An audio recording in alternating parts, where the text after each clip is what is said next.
However, about 2/3 of our seizures took place within St. Joseph and St. John.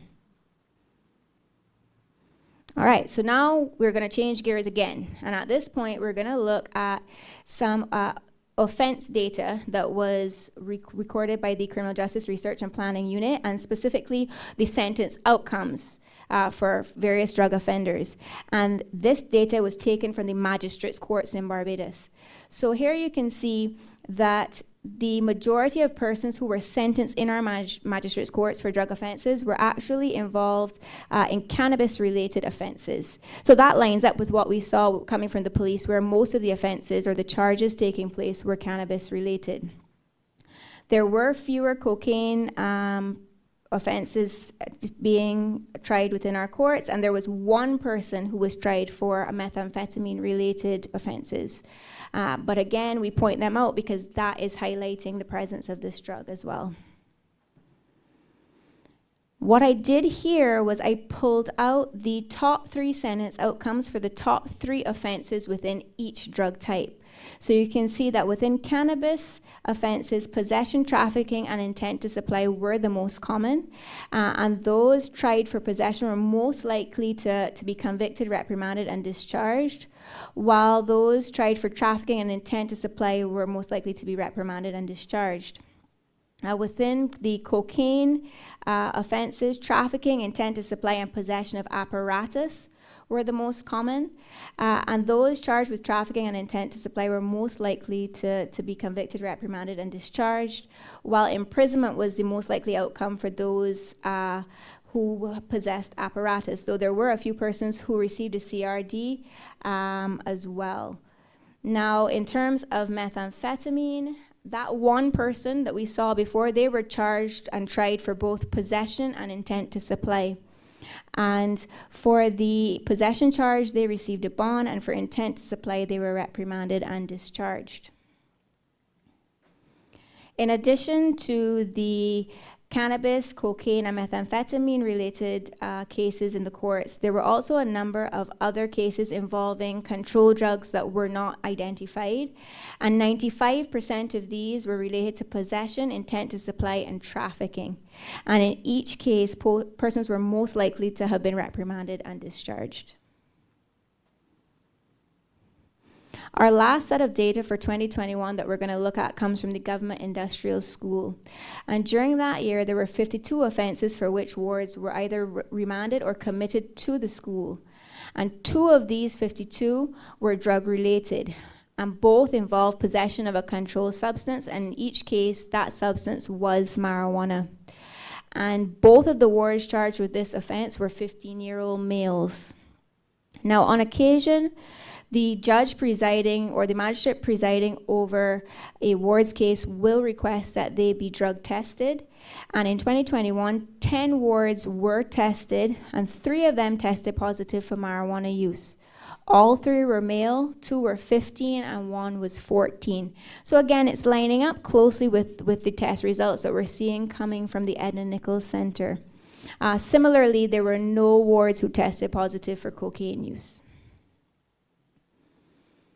Now, as I said earlier, one of the most powerful attributes or key features of BARDIN is the fact that it allows us to monitor the drug situation. So a presentation like this would not be complete if I didn't do, some trend analysis and show you some of what we've been seeing. So I'll start with the Edna Nichols Center, and this chart shows us the number of students that were admitted between 2017 and 2021. And what you can see here is that there was a steady increase of admissions between 2017 and 2019, but with the onset of the pandemic, so right there at 2020, we had a sharp decline, and then yet again another decline in 2021. So most likely we can attribute this to the online schooling and the various restrictions and so on that were put in place with the pandemic. In terms of the percentage of students testing positive for marijuana use in that 5-year period, you can see that pre-COVID, the numbers are pretty much holding steady. So remember I told you that they were kind of around 20%. That's usually what we see. But in 2020, that dropped down to 14.5, and then we saw that sharp increase to 45.4 in 2021. Again, the changes in these last 2 years are most likely due to peculiarities surrounding the pandemic. So if we cast our memories back to 2020, we had a lot of lockdowns. We also had a lot of curfews, and those more likely than not would have restricted access to drugs, including marijuana. So that may be why we saw a reduction there. And then again, as I said, that large percentage for 2021 is most likely related to the small number on which the percentage was calculated. In terms of the profile of persons testing positive for marijuana use at the center, during the 5-year period, we can see that it is typically males. So for that first 3 years, the males outnumbered females, and then in 2020 and 2021, only males tested positive. In terms of age, we typically are seeing that it's the 14 to 15-year-olds who are testing positive. And we can see that there was actually an increase in 14-year-olds in 2020 and 2021. But again, we can't say for certain. This may have something to do with the data and the calculations because of the reduced numbers due to COVID. So we'll watch that going forward. Now, we're going to look at treatment data, and it's going to be for 3 years, so 2019 through 2021. I wasn't able to do a 5-year period due to the availability of data going backwards, but I was glad that we finally had 3 consecutive years that we can start to look at something. And what we can see here is that since the onset of COVID, we'd had a steady decline in persons who were seeking treatment for substance use disorders. And again, this is likely due to the changes in operations and so on that took place, but we're going to talk about that again in a little bit. In terms of the persons seeking treatment, they're typically male. So again, we can see that, and by the way, this is all of our agencies combined. So this is everyone seeking treatment during this 3-year period. And you can see that across all of the 3 years, you're looking that between 8 and 9 of every 10 persons seeking treatment was male. Again, with our age, we can see that it remains that 40 and under age category that we have to consider, because they're the ones who are primarily seeking treatment. And in terms of polydrug use and single drug use, this slide shows us that polydrug use is a very real phenomenon here in Barbados. And actually our numbers appear to be growing. So in 2019, we would have seen that about a quarter of persons seeking treatment were treated for the use of multiple substances. But by the time we get to 2020 and 2021, the numbers of persons seeking treatment for multiple substances is about equal or even surpassing our single drug use. But again, we can't deny the fact that this coincides with COVID. So we can't be certain if this is a reflection of that, or we will watch this going forward as well. This chart here shows us the percentage of persons with comorbid diagnoses, including substance use disorders, at the psychiatric hospital in 2021 between 2018 and 2021. Now, a comorbid diagnosis simply means that they have both a mental health disorder as well as a substance use disorder. And what we can see here is that the numbers pretty much held steady during that 4-year period, with the exception of the slight increase in 2019. So we can say that between about 1/5 and 1/4 of the persons who are admitted to the psychiatric hospital actually have both mental health and substance use disorders. And again, this is very important when it comes to treatment planning and treatment provision, because persons who have multiple diagnoses need to be treated for all of them in order to do well. Switching to the police now, we're looking here at the profile of persons who were charged for drug offenses during the 5-year period of 2017 through 2019. We can see again, it's typically males who are charged, and it's typically those who are under the age of 40. So this held steady across all of the 5 years, not just what we saw for 2021.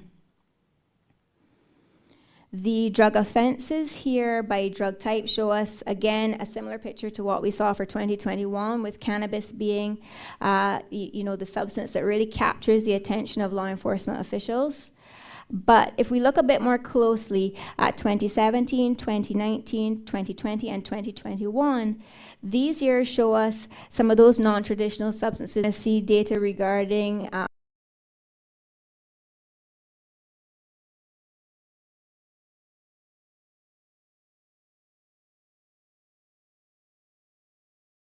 offenses that include ecstasy and methamphetamine, and in 2019 there's a very small percentage, 0.1%, that I've done here is I've focused on the distribution of cannabis offenses between 2017 and 2021.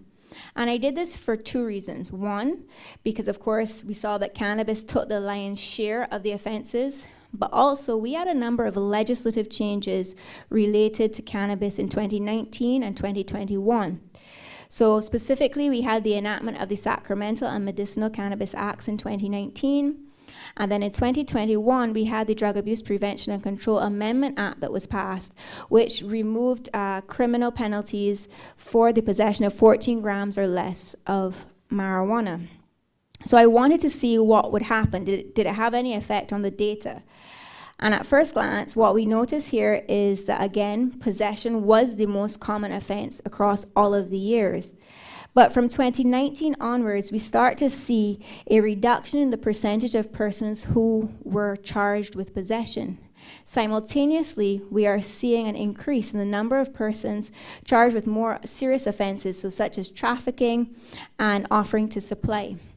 So this seems to coincide with those legislative changes, and it may be a reflection of the fact that there are fewer persons being charged now with small-scale possession as opposed to before the legislation was changed. This slide here also seems to support that observation. So this particular set of data is related to the number of possession cases that were adjudicated within the magistrates' courts in 2019 and then again in 2021. So it's not a true trend analysis because 2020 data wasn't available for inclusion, but I thought it still offered us a really good comparison. And what we can see is that there was a sharp decline in the number of cases related to possession within our courts.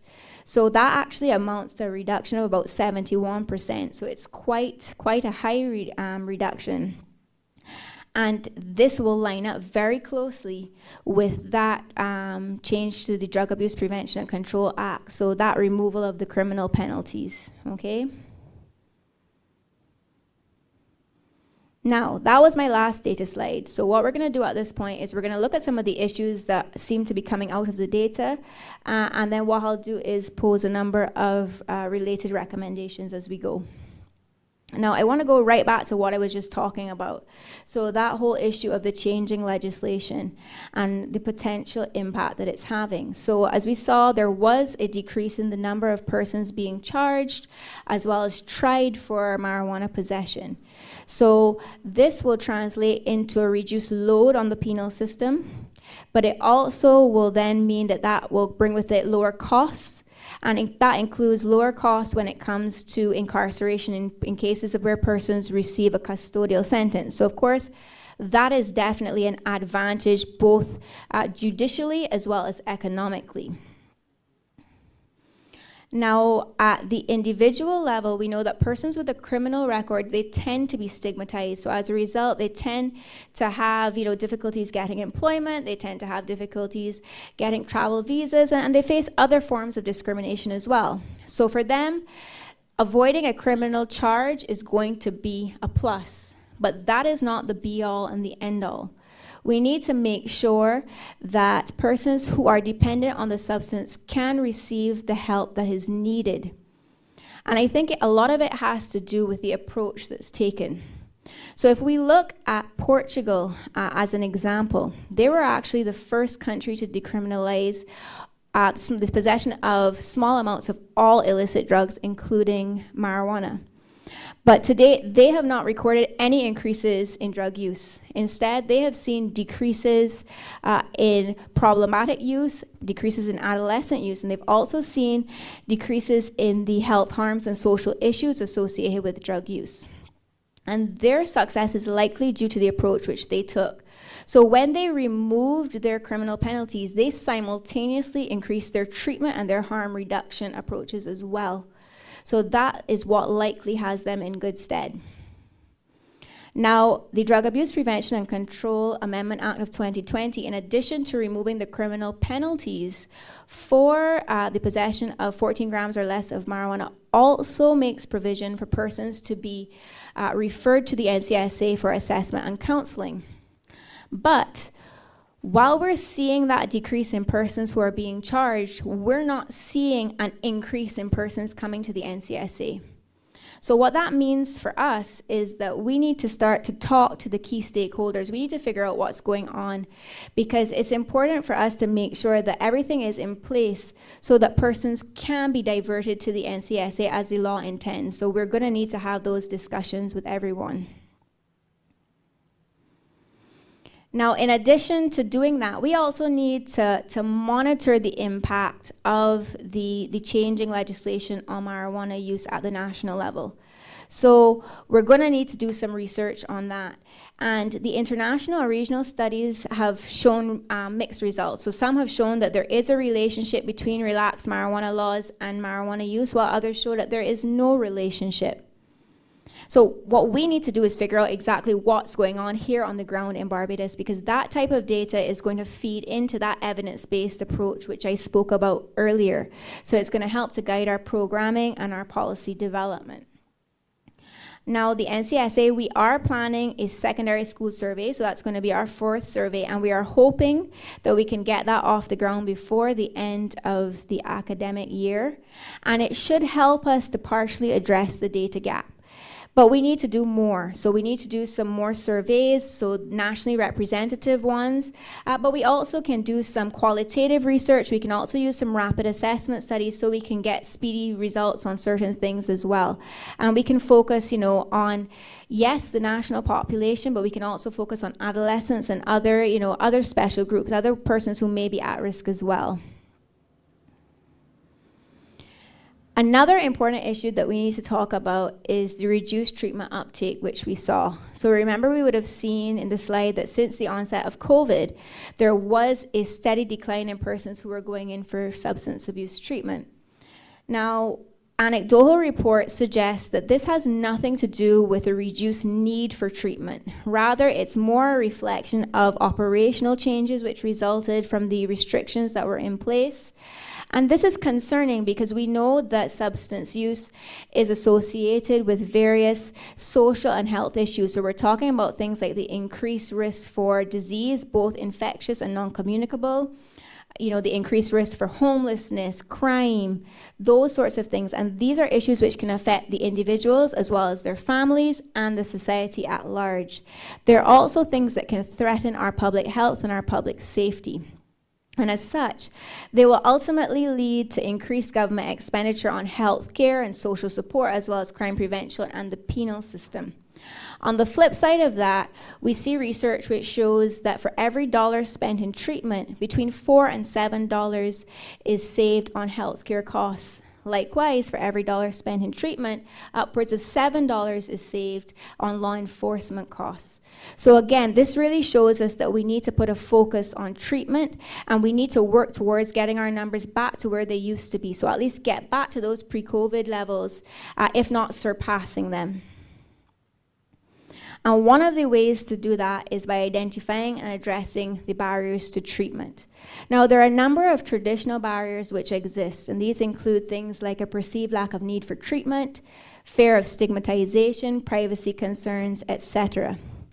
But here in Barbados, we have one potential barrier which may be related actually to the psychiatric hospital's role within treatment, both as an outpatient treatment provider as well as the clearinghouse for residential treatment in Barbados. So as the latter, what that means is that persons who want to have their treatment sponsored by the government, so their residential treatment, they must present to the psychiatric hospital for assessment and referral to the Substance Abuse Foundation. Now we know that there is actually a lot of stigma associated with the psychiatric hospital here in Barbados. So as a result, persons are often hesitant to go to that institution, even if it is simply for assessment or simply for outpatient counseling. So what I am suggesting is that the psychiatric hospital may consider relocating their drug rehab unit so that it's not on the hospital compound. And I'm also suggesting that the assessment and referral process for residential treatment be decentralized. And I see both of these recommendations as not only reducing the impact which stigma can have on treatment seeking, but it can also help to make treatment easier to access for persons who need it. Another important and powerful barrier is lack of knowledge. So if persons don't know about addiction and they don't know what treatment options exist, etc., they're less likely to be able to seek or receive treatment. So I'm also suggesting that we engage in a public education campaign which seeks to address this particular barrier. So we're talking about messaging which will focus on what addiction is, who may be affected, as well as where persons can get help. And it's also very important that the messaging focuses on destigmatizing addiction as well. And we can meet persons where they're at. So we can use social media, we can use traditional media, we can use a variety of methods, but the important thing is to get the messaging out there. Again, we saw that young people continue to dominate our drug situation. So, this is concerning because, as we would have heard the minister say, we have an aging population. These persons are also in the prime of their productive years. And in fact, data shows that this age group accounts for about half or just over half of our workforce. So when we look at that against the backdrop of the aging population, we actually have something to be concerned about, because this it almost makes our social and economic outlook a bit bleak. So we need to consider what we can do to reduce this population's involvement within the drug situation. And that said, I recommend that our professionals in prevention, treatment, and rehabilitation, that they increase their focus on persons in the 40 and under age category. And in so doing, they should use evidence-based approaches which meet the specific needs of this population. So they will use things that they know will be effective when they do so. I also suggest that the Barbados population policy, which is being developed, include the areas of prevention, treatment, and rehabilitation. So when I saw the last draft, these areas were not included, but I think it would be important if it speaks to the delivery of drug prevention education and other drug prevention initiatives, also increasing the availability of and access to treatment for drug use disorders, and the provision of rehabilitation and diversion programs for drug offenders. So a range of things it should include. Now, I want to note that these particular recommendations that I have made actually coincide with our Sustainable Development Goals, particularly Goal 3 and Target 3.5. So Goal 3 speaks to ensuring healthy lives and promoting the well-being for all at all ages. And Target 3.5 specifically speaks to strengthening the prevention and treatment of substance abuse. And these are important because, of course, health is critical to the development of a prosperous society, and that's what we want for Barbados. And lastly, I want to touch on the certification of prevention and treatment professionals, because certification is another way that we can seek to strengthen our prevention and treatment initiatives here in Barbados. And certification as a whole is important because it safeguards the quality of services that are offered, because it ensures that our professionals, that they meet minimum requirements and that they maintain their competence in their respective areas, particularly through continuing education. And certification is particularly important because we're seeing those numbers of persons who have comorbid diagnoses, persons who have, polysubstance use, and these persons will need specialized treatment, and that therefore requires specialized training. Now, at present, we don't have any certification requirements in Barbados, so therefore there is no certification process either. So I'm recommending that a certification board be established and that this board be responsible for identifying and enforcing the certification requirements for both prevention and treatment in Barbados. And I'm also suggesting that the board mandate continuing education as well as re-registration periodically to ensure that persons maintain their competence. Again, establishing this board will align with Target 3.5 of the SDGs, but it also will do something else. It's going to address an area of concern that the Organization of American States expressed in its 2021 assessment of Barbados's prevention, treatment, and recovery support services. So that's something that would have come out of our multilateral evaluation mechanism report. So it will help in that regard as well. Now, that brings me to the end of my presentation. So I know I've given you a lot to think about. I know you're glad to hear me come to the end, but I wanted to take this opportunity also to address an ongoing challenge that we're having with BARDIN. So since BARDIN was relaunched in 2011, we have seen it plagued by late submission as well as non-submission of data from our contributing agencies. And these two things, they hinder our report preparation, particularly the timely preparation of our reports as well as the timely distribution of our findings. And this is a very significant shortcoming because we need current data to be, to feed into our evidence-based approach. So we do need it to come in a timely manner in order to develop that national response which we spoke about. So that said, I want to urge all of our partners who are here as well as those who are joining us online to work with us to address this shortcoming as we go forward so that we can try to bring our reporting as up to date as possible. So I know right now this is actually pretty good for us in January of 2023 to be releasing 2021, but I would like to be in a position to release 2022 before the end of 2023 if we can. So I urge you all to work with us. And that brings me to the end of our presentation. So I thank you all for staying the course and staying awake. And I'm going to hand you back over to Ms. Atkinson at this point. Ms. Atkinson?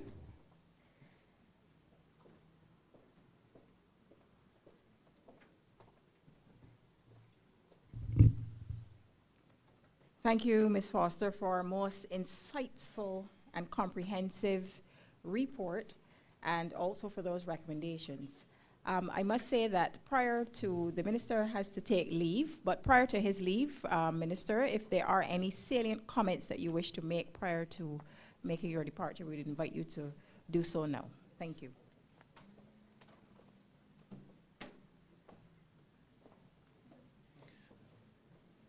I am exceedingly pleased by this report, and I agree with you. For the report to make sense, the data must be contemporaneous. So it makes no sense analyzing 3 years ago trends to address the current situation. We need to have the data a bit more relevant. That way we have a better chance of providing the remedies that actually deal with the situation that we're facing at a particular time. Now, I want to congratulate the National Council on Substance Abuse and those who prepared the BARDIN report. A lot of other territories in the Caribbean proceed on anecdotal evidence. You assume that marijuana is the drug of choice because everybody knows about weed. People smoke weed openly, but people will hide and do cocaine, or hide and do crack, or hide and do methamphetamines. My people. But it is one thing to proceed on what you assume is actually the fact. It's another thing to be proceeding with the confidence of having the evidence in front of you, that you can justify the decisions that you're taking, that you can have an evidence-based approach that can stand up to scrutiny and help inform practical policies by both the drug prevention and control agencies as well as the government in deciding what funds to allocate to advance it. So all that being said, I do as well hope, and I challenge you to actually put out the 2022 report before the end of 2023.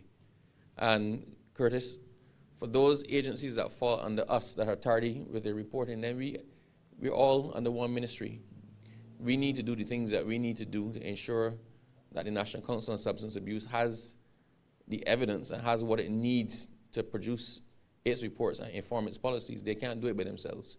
So the ministry has to take a leading part in dealing with that, ensuring that they get the information. I'm glad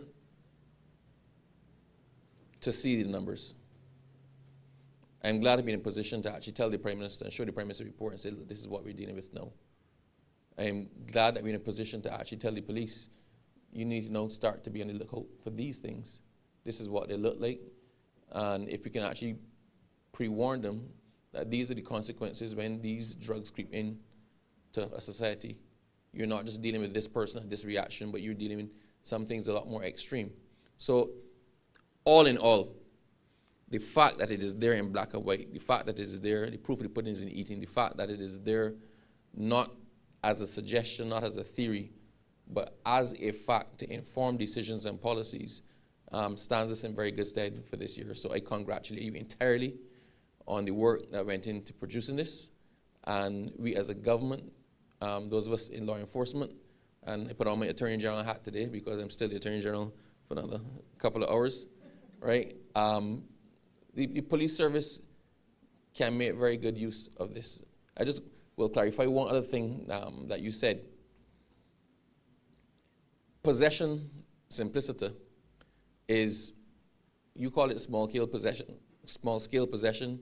We in the legal fraternity call it simple possession.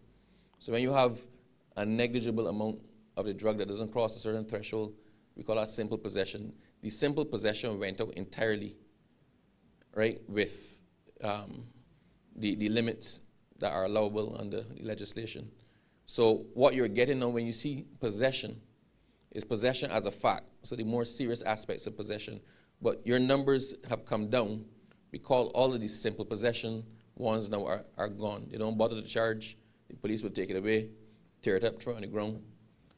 I actually saw a man, the police took it away, threw it on the ground, and walked off, and I saw a man picking it in pieces. I actually saw it with my own 2 eyes, right? So that would explain some of those results, but congratulations, it was a lot of hard work. It was exceedingly well presented in a format that can be easily understood, digested, and used. So I encourage you to make good use of it. Thank you. Sorry. Any questions from the press? Nope. Good. Thanks.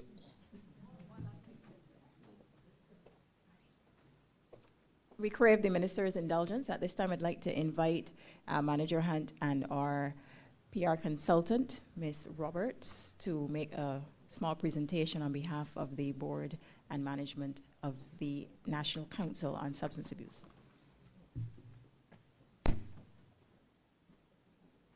Y'all embarrass me because I'm bringing that for y'all.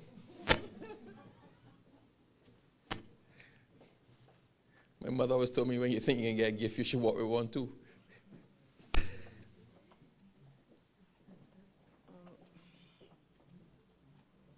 Okay, Minister, on behalf of all of us here at the NCSA, we want to thank you for your constant support. You always avail yourself when we ask you to, for your kind remarks, as usual, and your continued commitment to the organization. We really appreciate your work with us at the council. We want to give you this as a token of our appreciation. Thank you very, very much. You have to smile. No, Betty, come in, come in, come in.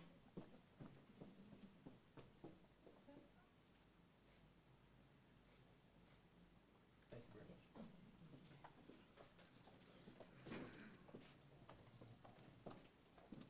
much. Please excuse me.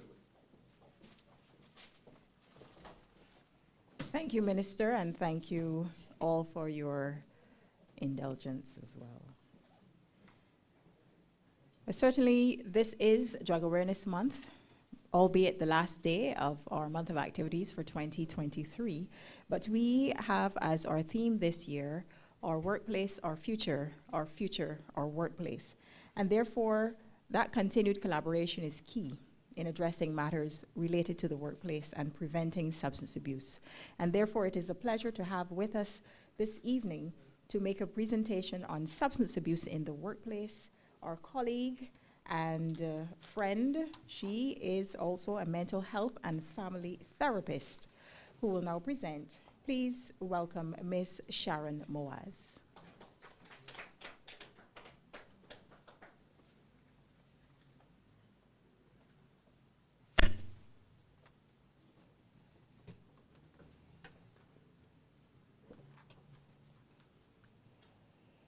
Good afternoon, everyone. Yes. I'm going to talk to you today about expanding your perception around substance use in the workplace. Why it is happening, the cascade of events we are now experiencing, in fact, the future is now, and finally, what we can do about it. I want to tell you also a couple of stories that fundamentally changed my work as a mental health therapist, as I work with individuals and couples and families and employees. And it also changed the way that I connect and support and serve my clients as a relationship coach. In fact, it changed my life profoundly, my personal life.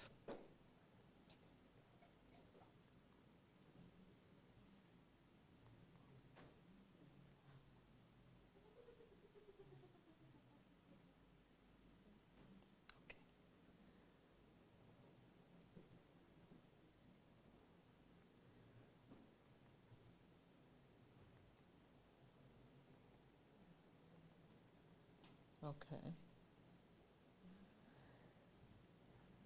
At the root of all substance use and addiction is pain. Eckhart Tolle says, every addiction starts with pain and ends with pain. When we hear about substance use in the workplace, we don't readily think of addiction. We don't think that addiction may be present. But if your use is adversely affecting your work to the extent that it has been brought to your attention, perhaps you're slipping and not meeting your targets or your deadlines, it's also impacting you behaviorally so that people outside of you can see. You're moody, easily angered, forgetful, not present. You may even be drunk or high. And you're in real danger of losing your job. Then the storms of addiction is already building. The dark clouds and the winds of trouble are already swirling, and it is only a matter of time. We don't often want to think about it that way, but I want to invite you to open your mind and to the possibility that we are living in a society where pain and trauma is so pervasive that use and misuse of any substance that can alter our mind or our mood is all but inevitable left unchecked. I worked in a drug rehab for a number of years, and I worked mostly with women in addiction. And here are two stunningly important lessons that I learned. Number one, every single woman that I worked with as a client was either emotionally, mentally, or physically abused, or all of them. And more often than not, that abuse occurred in her childhood. There was also chronic rejection or abandonment by a parental figure. Every woman. And this is true for men as well. Let that sink in. Number two, her use and dependency started in response to overwhelming pain and trauma. Pain she did not have the capacity to deal with. And frankly, none of us do at 3 or 4 or 9 or 12. If you've ever felt pain in your life, then you can relate to the story of Sherry. She was 24 and a mother of 3. Her mother died of cancer when she was 5 years old. She has vague memories of her mother, but she could distinctly remember the acute loneliness of her childhood. She never knew her father, and she was raised by a grandmother who was very hard on her. She remembered that most of her life, she just felt unloved and unlovable and alone, until she found marijuana at age 13, which made her feel so good. Like her loneliness wasn't so lonely after all. She thought, this is cool, right? But Sherry didn't do well at school. She left with no qualifications. She attended her graduation, but she was barely there. She was present, but mentally, emotionally, she was barely there. She smoked before and after her ceremony. In fact, she was already checked out. Then in a few years, Sherry was introduced to cocaine from her boyfriend. And the first time she tried it, she knew for sure that she had finally found love and belonging, the kind that her heart had been aching for her entire life. This was it. In her words, the first time that she tried cocaine was like the hug that she never received from her mother. Imagine for a moment how powerfully profound and deep that experience would have been. Eventually, Sherry lost her job, moved away from her friends. She lost her health. She even lost her children. That time in her life was littered by more pain, more trauma, and more abuse. We may see this as a choice that she made, but this really was her response to her overwhelming pain, trauma, and confusion. She never felt loved. She always felt invisible and unwanted. This was the only way that she knew how to deal with her reality. This was her escape. Let me just say that not every person who has ever experienced pain and childhood trauma will use a substance. But every person who has a substance use disorder and is addicted has pain and significant trauma. So why do people use? Why do people become addicted?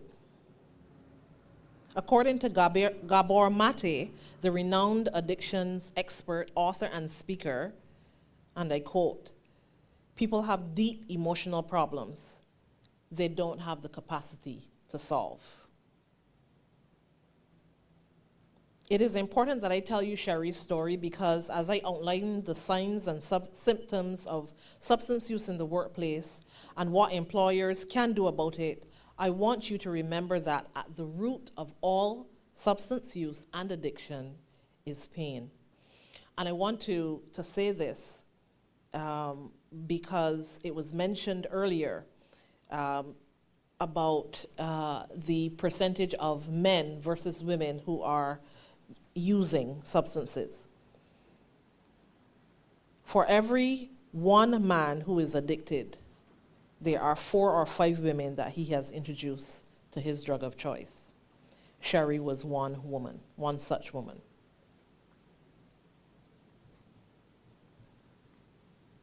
Substance use among adults 40 years and under can have a significant impact on the workplace. It can lead to decreased productivity, increased accidents and injuries, and it can also affect the health and well-being of the individual and other employees. Substance use can also have a negative impact on morale and team dynamics because he or she is not present in their own lives, so they cannot be present for or with their colleagues. It can lead to increased absenteeism and employee turnover because your job only serves to support your route to escape. What can employers do about it? First, I want to say, caring, compassionate connection is important. Caring, compassionate connection must guide every policy and enforcement of that policy. But if you don't know what you should care about, or you don't know what to care about, if you don't know or believe that at the root of all substance use and addiction is pain, if you believe that it is a choice or a moral failing, then I can understand the frustration, confusion, and anger. But it is neither of these things. So I would like to suggest that one of the most important steps that employees can do is to provide employee assistance programs, EAPs, and other resources to support employees struggling with substance use. EAPs can provide confidential counseling, referral services, and education on substance use and its effect in the workplace. Now, beyond that, I am suggesting another important step, a critical step that employers can take. which is to intentionally create and promote a culture of health and well-being in the workplace. Through prioritizing the mental and emotional wellness of their staff and engaging employee wellness programs, which would encourage healthy coping strategies such as exercise and mindfulness, visioning for personal growth, emotional wellness, relationship skills, conflict resolution skills, effective communication skills, work-life balance skills, etc. These all can help to reduce stress and overwhelm, provide personal coping strategies which then prevents or addresses the substance use. Managers and supervisors also play a crucial role in addressing substance use in the workplace. They should be trained to recognize the signs of substance use and to skillfully, with care, no judgment, provide support for employees who are struggling with substance use. However, it should be noted that no matter how well the supervisor or employer has been trained, it is not their role to diagnose a possible substance use or dependency problem. Their role is to identify if an employee is impaired or may be exhibiting signs and symptoms that suggest drug use or substance use, and to take the appropriate steps as per the organization's policy, which means that there has to be a policy. Some employers have done well with this. However, very often there is either no policy or there is a policy that is either outdated or not enforced, because these courageous conversations are avoided until there has been a serious breach and it is too late, and the only possible course of action is termination.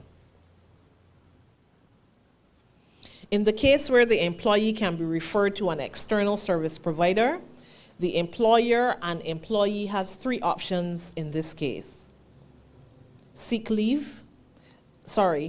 The employer can offer the employee sick leave, where the payment will be issued through NIS. The other option is leave with pay from the employer, or the employee enters treatment through the government, which then means that the employee has to go through the psychiatric hospital to be assessed, and then they will be referred to a service provider, where they will be then assessed and then entered into treatment. I want to share a success story. Akeem came to work drunk most days, and it was particularly evident on Mondays after a weekend drinking binge. Mr. Hurdle, his boss, realized that Akeem had a drinking problem and finally had that courageous conversation. Akeem was given an ultimatum: get help or we'll be forced to let you go. As a last resort, Akeem consented to go to Verdon House. And by the way, as I share, names and details have been changed. He consented to go to Verdon House for treatment. The company paid for his expenses, so he was on leave with pay. He spent 90 days in primary care at Verdon. At the end of the 90 days, Substance Abuse Foundation wrote a report stating that Akeem was fit to return to work, and he did so. No repercussions, no judgment. This is possible and actually happens when employers are invested in the employee and can afford to do so, because not every company or business can afford this. It's not the behavior that needs to change. It's the person themselves that need to change. What does that mean? The focus has to be on the person and not the problem. The greatest damage done by neglect, trauma, or emotional loss is not the immediate pain they inflict, but the long-term distortions they induce in the way a developing child can continue to interpret the world and her situation in it. That quote was by Dr. Gabor Mate. This is the new paradigm. This is what chronic rejection and abandonment looks like in today's world. I love this quote by Deepak Chopra. He says, "Fear is the memory of pain. Addiction is the memory of pleasure. Freedom is beyond both." And Sharon Mose says, "Freedom is within our grasp. We hold the keys to this freedom for the next generation. We have the power to change the future. The future is now." Thank you.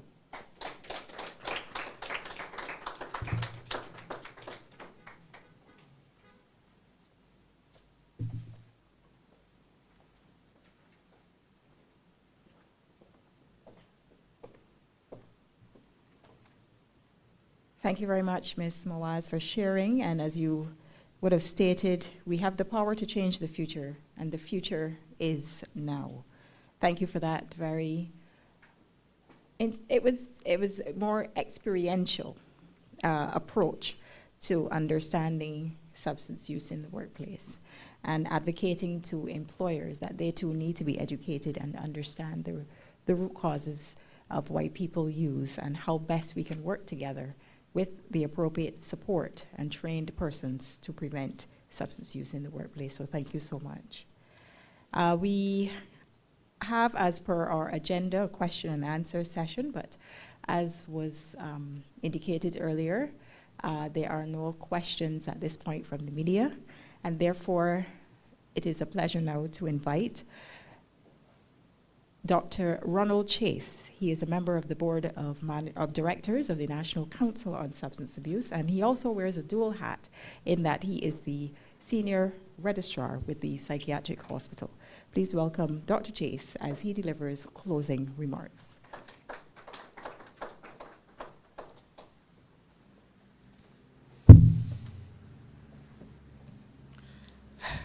Good evening, everyone. Everyone is looking so bright and energetic and enthused and motivated with the information that was shared today. It was a big collaborative effort by all of you present, stakeholders present, in person and virtually. It could not be possible without your input and your data. We heard of the results of your data collection. We heard of the impact that the COVID pandemic had on persons seeking treatment, even in the prevention programs. We heard about the concerns that the data shows us for our children and our future. We were also charged by Ms. Foster with some recommendations and some thoughts for consideration in terms of with the changing of legislation and the education that needs to go with it, that our children are at most at risk with drug use, as the data from this report has shown, and we are looking forward for the data from our 4th secondary school survey. I would echo with the Minister and with Ms. Foster, and this is wearing the hat of the Chairman of the Projects and Finance Subcommittee, that we would urge everyone, because you are the stakeholders of this product, and your participation and timely participation allows us to deliver the information back to you guys to inform us of how to change our practices, what we need to look at, and to improve our product to the public of Barbados. It is not a responsibility to submit it to the NCSA. It's a responsibility that we owe it to the public that we do serve. And lastly, because it is not a long closing remarks, We want to thank everyone for taking their time out, coming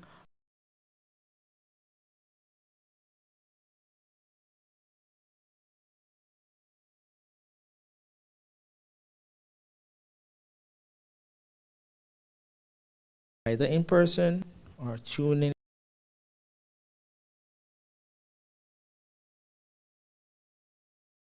in virtually to this presentation. We hope that it has more about your daily work, even motivate change in how we do things. And in our last presentation, I hope that also gives you tremendous thought as employees, as supervisors, as departmental heads, that substance use and addiction is just not in the community, it is also with our co-workers, and maybe sometimes even with ourselves. So with that saying, thank you all for listening, for coming, attending, and we look forward for your timely participation